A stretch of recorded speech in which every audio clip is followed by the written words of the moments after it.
Assalamualaikum, hai teman-teman.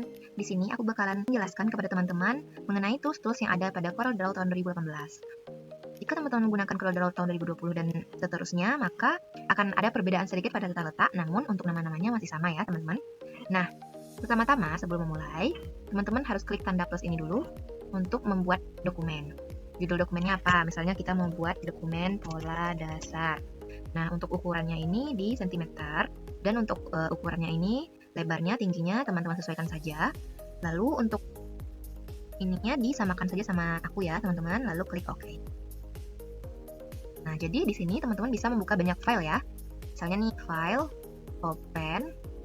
Aku udah pernah buat, misalnya buat pecah pola. Nah seperti ini ya teman-teman.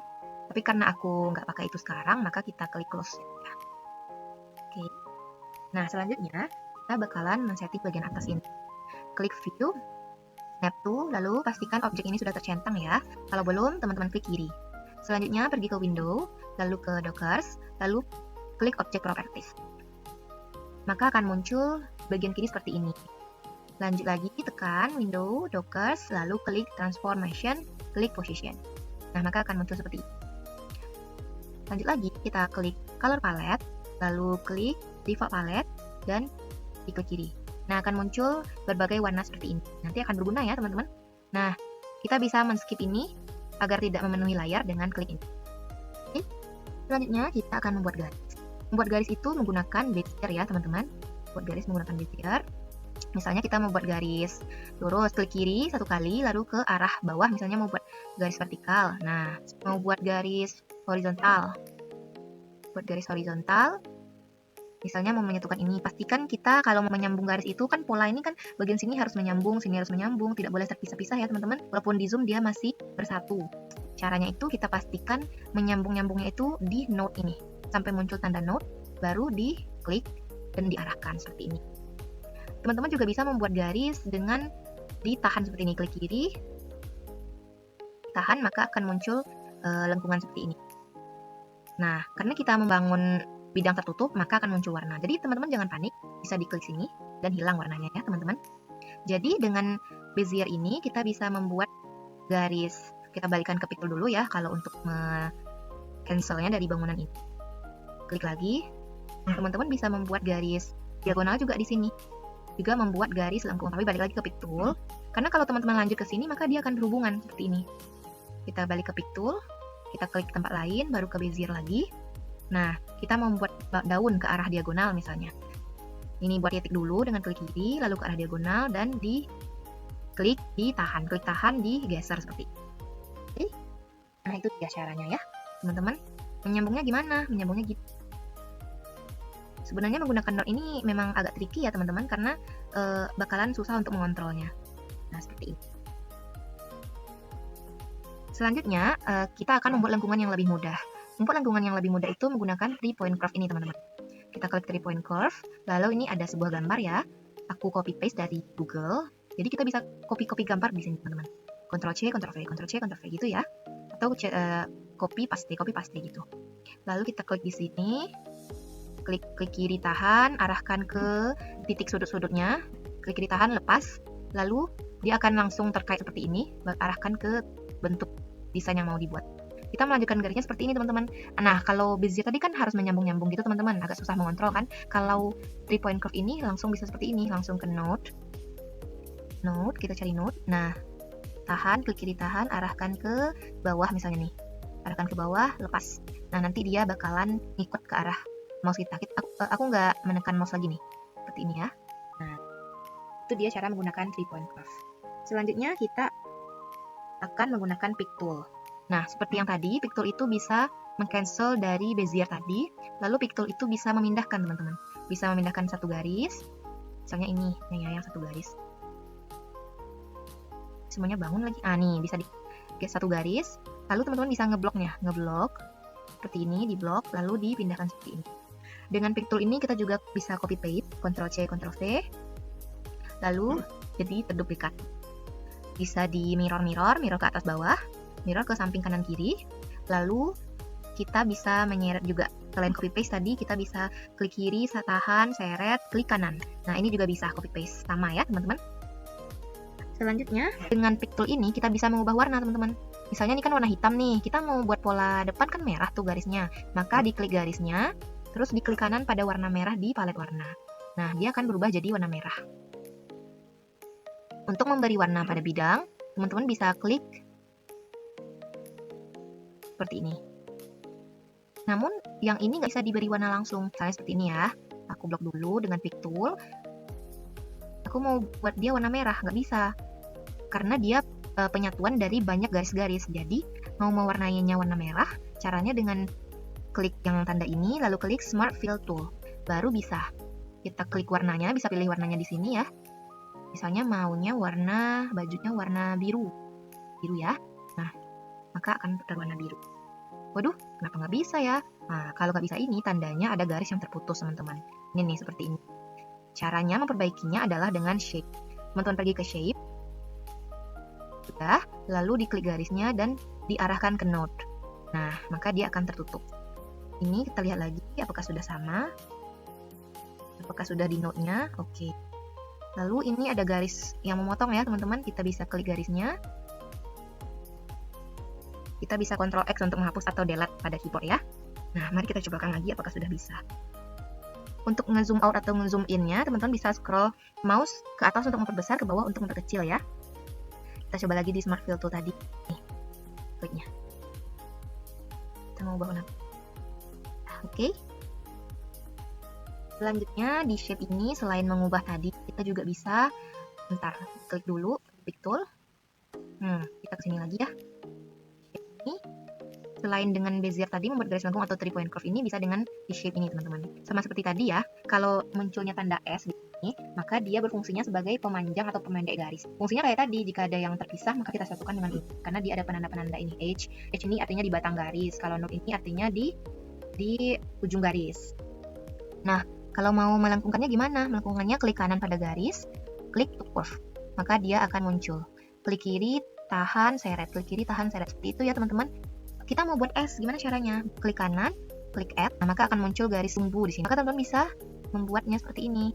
Nah, bisa karena dia sudah dimatikan di sini. Kita mau menghapus garis sumbunya ini, bisa klik 2 kali garis sumbunya. Maka akan hilang seperti ini. Dan tadi kita mau buat brown nih, Ctrl Z ya kalau mau mengkandu. Klik kiri tahan, lepas, seret. Seperti itu ya. Lalu di node, kita sambung lagi, node-nya agak panjang ya teman-teman. Klik kiri tahan, lepas, bentuk seret seperti ini. Nah, lalu selanjutnya di node lagi, kita sambung lagi ya. Klik kiri tahan, lepaskan di node. Nah, kita bentuk seperti ini. Tapi ininya terlalu patah. Gimana dong? Caranya dengan di shape tadi, teman-teman, shape. Lalu ini di klik kanan, smooth. Maka garisnya akan luwes seperti ini. Oke, teman-teman. Lalu di sini ada persegi, teman-teman bisa buat persegi di sini. Lalu ada elips atau bulat. Lalu ada segi berapa nih? Segi 5. Tapi yang ini jarang kita gunakan dalam pembuatan pola ya. Mungkin untuk program segi metris ada. Nah, ini juga berfungsi untuk membuat titik A misalnya. Titik A, kita mau buat titik A di sini ya, teman-teman. Nah, sampai muncul typing seperti ini, kita klik A. Nah, memperbesarnya bisa dengan ini. Biar lebih besar ya, nampak kalau di zoom out seperti ini ya. Atau dengan di pick tool, lalu diperbesar seperti ini. Nah, itu dia ya, teman-teman. Pindahkan. Nah, di sini titik B misalnya. Bisa Ctrl C, Ctrl V, atau diseret, klik kiri tahan, klik kanan. Nah, maka akan terduplikat ke sendirinya. Kita bisa klik 2 kali untuk mengubahnya kalau dari pick tool. Tapi, kalau teman-teman dari A ini, dari text tool ini, langsung klik saja, sudah bisa langsung mengetik C. Oke. Selanjutnya kita akan mempelajari color eyedrop ini, teman-teman. Color eyedrop ini gunanya untuk menyamakan warna. Ini fungsinya untuk ragam hias, teman-teman, atau untuk mewarnai baju. Misalnya nih, kita tidak menemukan ini warnanya warna apa ya, sudah tergabung-gabung nih, udah bingung karena banyak banget kan, teman-teman. Nah, itulah guna dari eyedrop ini, color eyedrop ini. Teman-teman bisa klik ke eyedrop ini, menyamakan warnanya dengan ini, mau dipindahkan ke sini misalnya. Nah, maka warnanya akan sama. Lalu, di sini ada interactive fill tool. Jika teman-teman ingin mewarnai dengan gradasi, maka teman-teman bisa membuatnya bergradasi. Caranya dengan klik ini. Nah, seperti ini. maka dia akan tergradasi. Maunya tidak putih ungu, maunya merah ungu, bisa diwarnai merah di sini. Nah, dan bisa diatur teman-teman, mau sejauh apa warna merahnya, mau di tengah-tengah atau sepertiganya atau gimana. Dan bisa diputar-putar juga, ini arahnya mau ke sini, terus ini arahnya mau ke sini. Nah, jadi berguna untuk teman-teman nantinya membuat kelopak bunga misalnya. Kelopak bunganya itu dari dalam ke luar itu semakin terang benderang gitu, jadi perlu diatur gradasinya ya teman-teman. Selanjutnya kita akan membuat objek ini saling berhimpitan, karena ada kalanya objek itu saling berhimpitan ya. Nah, jika teman-teman ingin memindahkan, jangan pernah lupakan klik pick tool. Nah, misalnya ini nih, kita mau buat si persegi di atas si lingkaran. Caranya ini, klik lingkaran boleh, klik persegi boleh, lalu di order, klik kanan order, lalu klik to back of page, karena kita mau membelakangkannya. Tapi kalau kita tekan persegi tadi, maka klik to front of page. Oke? Nah, maka dia akan maju ke kiri. Nah, gimana caranya merotasi? Merotasi misalnya kan dalam penyaluran coordinate itu perlu merotasi di coordinate ini nih teman-teman. Aku contohkan saja langsung ke pola dasarnya kali ya. Kita buka di pola dasar, karena ini yang paling berpengaruh teman-teman. Kita buat di pola dasar saja sekalian. Nah, gimana caranya ini itu berubah, dia menutup ini dan dia maju ke sini teman-teman. Caranya itu kita sambung dulu garisnya. Kita klik Bezier ya, Bezier. Kita sambung dari node ke titik node sisi garis koordinat sisi ini ya teman-teman. Jadi sampai ketemu node. Nah, ini node. Kita harus memutus garis ini dulu teman-teman, garis ini. Karena dia kan bersambung nih. Dia bersambung nih teman-teman dari ujung sini ke sini. Jadi nggak bisa langsung diputus, harus menggunakan knife. Klik bagian sini, klik knife. Lalu teman-teman bisa klik di sini seperti memotong ya, seperti mengiris. Nah, maka dia akan terpotong.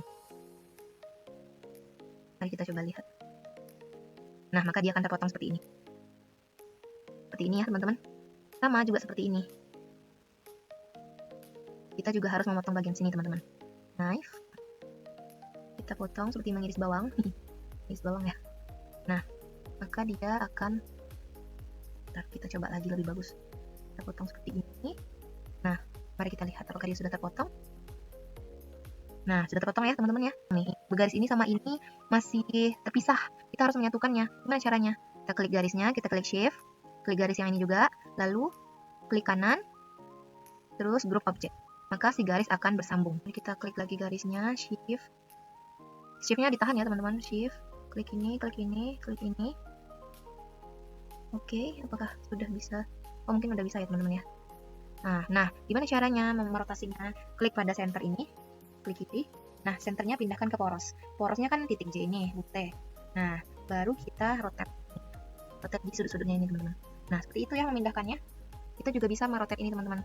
Kita klik objek, lalu kita pindahkan, klik sekali lagi ya di center, kita pindahkan ke, misalnya kita mau berdasarkan pangkal, baru kita pindahkan seperti ini. Jadi fungsinya merotasi pada porosnya ya teman-teman. Di garis juga bisa. Pindahkan porosnya, lalu kita pindahkan. Mungkin sekian dulu pengenalan mengenai tools-tools yang ada di CorelDRAW. Terima kasih. Wassalamualaikum warahmatullahi wabarakatuh.